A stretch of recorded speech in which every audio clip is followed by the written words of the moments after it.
groups are extremely important, and they are absolutely vital to the work of arthritis care. They provide the very needed peer support to people who have the long-term condition, and also very often they are the first point of contact for the charity for people who've been newly diagnosed.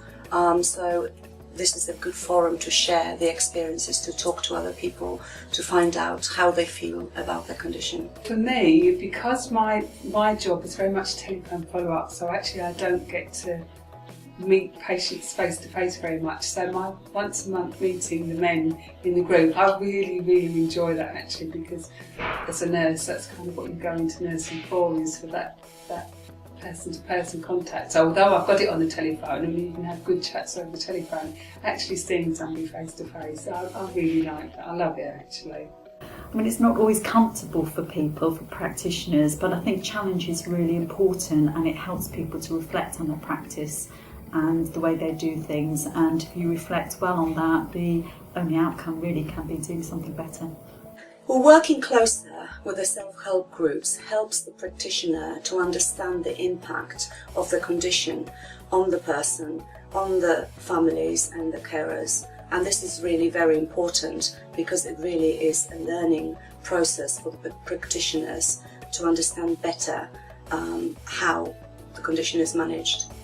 We've had volunteers that have come and worked with us through time from universities who have been training for various things, and they've come and volunteered and they've got experience, and they've actually gone away and got jobs in the fields that they need to have because they've had that experience with us. We had a meeting with Malden Bipolar Services, and we had an occupational therapist who came with the bipolar specialist nurse, and without me prompting them or asking them, they said that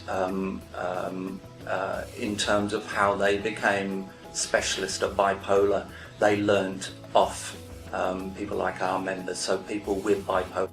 And the self-help groups also help raise the profile of the charity in the local community, and are a very powerful voice for raising the issues of access to services, to health services and social care services. I think there's more of a job satisfaction, because when you look at the job description for any clinical nurse specialist, there is a part in there that is about teaching, it's about self-help group, it's about, particularly in cancer, you've got the rehabilitation, because it's a long-term condition now, and there are all of the long-term side effects from all the treatments.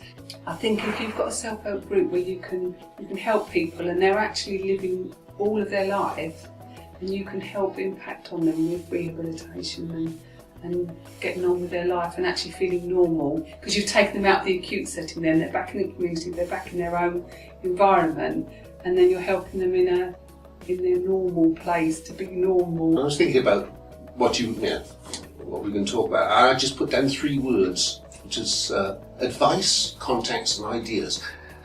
I think when we begin, any group needs advice, but you do need some professional who can guide you a bit where to go. Well, it is a great opportunity to inform and educate people in the setting that can potentially provide a much better outcomes for the patients and for the carers and families.